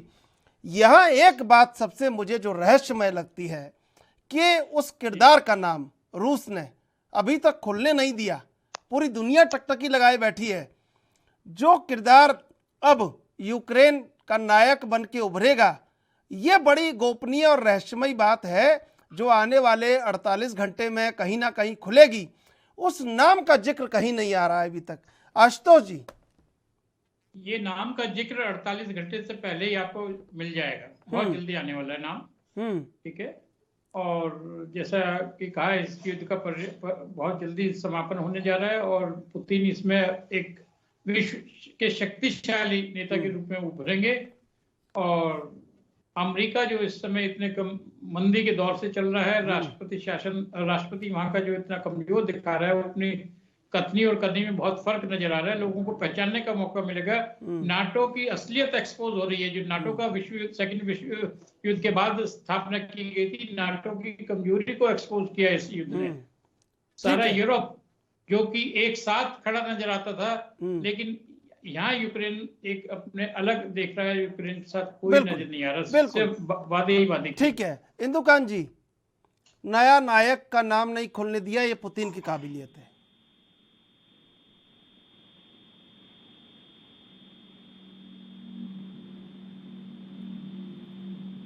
आवाज आपकी नहीं आ रही है इंदुकान जी। जी अब आ रही है? हाँ बिल्कुल आ रही है। मैंने ये कहा कि देखिए, जो रूस का वर्तमान नायक है वही यूक्रेन का भी वास्तविक नायक अब रहेगा आने वाले सालों में। और जो भी पद पे बैठेगा वो केवल एक अवास्तविक टिटुलर हेड होगा। जैसे हामिद करजई को रखा था अमेरिका ने अफगानिस्तान में, उसी तरह का एक टिटुलर हेड वहां पे होगा। और अगर किसी तरह से जेलेंस्की भी रह गए किसी समझौते के तहत, तो उनको वही करना पड़ेगा जो वो आज तक इसके पहले राष्ट्रपति के पहले एक्टिंग करते थे। वो एक्ट तो करेंगे राष्ट्रपति के रूप में, लेकिन वास्तव में वो वही किरदार निभाएंगे जो पुतिन उनके लिए तय करेंगे। रोज मॉस्को रिपोर्ट करना होगा शाम को डेली। लेकिन जेलेंस्की से वो भरोसा शायद रूस को मिल पाए, अब मॉस्को को वो मिलने वाला लग नहीं रहा है मुझे। विपिन शर्मा जी, क्या जेलेंस्की वो मॉस्को को भरोसा दे नहीं पाए पहले? बहुत बार शायद मॉस्को ने हाथ बढ़ाया होगा, लेकिन कीव से वो बात नहीं निकली, और शायद इसी का परिणाम है कि ये विध्वंस हुआ। तो अब नया नायक कैसे देखते हैं? नाम खुलने नहीं दिया गया उस नायक का, खुलेगा जरूर? जी बिल्कुल खुलेगा, और वो कुछ समय में बिल्कुल औपचारिक तरीके से उसकी घोषणा भी हो जाएगी। लेकिन सवाल ये उठता है कि बार बार हर एक मंच से बोला, नाजियों को याद करा जा रहा है। अगर यूक्रेन की बात करें, वो कह रहे हैं रूसी सेना और रूस का रवैया नाजियों की तरह है। और वही अगर आप रूस की बात करें, उनके राष्ट्रपति की बात करें व्लादिमीर पुतिन की, वो बोल रहे हैं कि हम डीमिलिटराइजेशन करना चाहते हैं और डीनाजिफिकेशन करना चाहते हैं यूक्रेन की। तो ये नाजियों का जो जिक्र बार बार हो रहा है जर्मनी को लेकर, और ये हिटलर की बातें करी जा रही हैं, तो ये अपने आप में दर्शाता है कि ये एक तरह से कंधे पे रख के बंदूक मारी जा रही है, लेकिन निशाना कुछ और है। यहाँ पर सत्ता वो चाहते हैं कि ऐसे सत्ता पे काबिज वो नायक हो जो उनकी भाषा बोले और नाटो के साथ कोसों मील दूर रहे, उनसे कभी ना हाथ मिलाए, और ये अभिन्न हिस्सा बन जाए, ताकि वो दौर दोबारा आ जाए, स्वर्णिम दौर जब सोवियत यूनियन का। One belt one road Venice Italy तक बना रहा है। रेशम मार्ग पे पूरा अंतिम छोर तक जाना चाहता है चीन, और रूस उसकी मदद कर रहा है शायद, क्योंकि यूरोप में जाने का सपना रूस से ज़्यादा कहीं, रूस तो वही है लेकिन कहीं ना कहीं सपना चीन के मन में ज़्यादा है, क्योंकि वही बना रहा है 6500 किलोमीटर की रोड। राहुल लाल जी, आप बिल्कुल सही कह रहे हैं। कहीं कहीं देखिए पूरे के पूरे रूस के इस अभियान से चीन को भी जो है कि बड़ी ताकत अभूतपूर्व रूप से मिल रही है, और इसमें चीन भी बिल्कुल प्रत्यक्षता के बिल्कुल शामिल ही है, भले प्रत्यक्ष रूप से हम लोग नहीं देख पाए उसको। और पूरे के पूरे देखिए जब नाटो स्थापित हुआ था तो 12 सदस्य थे 1949 में, और आज जबकि वो पूरा का पूरा अप्रासंगिक हो गया 30 सदस्य, तो 30 सदस्यों के बावजूद भी वो अप्रासंगिक हो चुका है पूरी तरह से। 15-15 अलग अलग हो जाएंगे ना, 2 हो जाएंगे अब तो वही मैं कह रहा हूँ कि देखिए यूरोप के पूरे राजनीति को ही नहीं बदला है, पूरे विश्व के दशा और दिशा को इस पूरे घटनाक्रम ने बदल दिया है, और लोगों को परखने की क्षमता दे दी है कि कौन आपका रियल में आपका कौन महाशक्ति है जो आपके साथ रियल में आपके साथ हो सकता है। लोग बेलारूस को भी देख रहे हैं और लोग यूक्रेन को भी देख रहे हैं, एक तबाही की तरफ, और एक जो है कि आप देखिए बेलारूस के ऊपर भी प्रतिबंध लगाए गए, लेकिन फिर भी बेलारूस बिल्कुल खुश है, प्रसन्न है, भ्रमण करते हुए नजर आ रहा है। बिल्कुल समय समाप्त हो रहा है। इंदुकांत जी, विपिन शर्मा जी, आशुतोष शर्मा जी, राहुल लाल जी, आप चारों का धन्यवाद डिबेट में जुड़ने के लिए। चीन के मन में सपना है वेनिस इटली तक जाने का, वन बेल्ट वन रोड बनाया जा रहा है 6500 किलोमीटर का, और रूस शह दे रहा है। लेकिन अब यूरोप को समझना होगा कि रूस और चीन दोनों आ रहे हैं एशिया से, और ये लड़ाई बहुत सोची समझी है, लेकिन अब इसके अंजाम क्या होंगे ये आने वाला वक्त बताएगा। बहरहाल देश विदेश की ताज़ा तरीन खबरों के लिए आप देखते रहिए एएनबी न्यूज।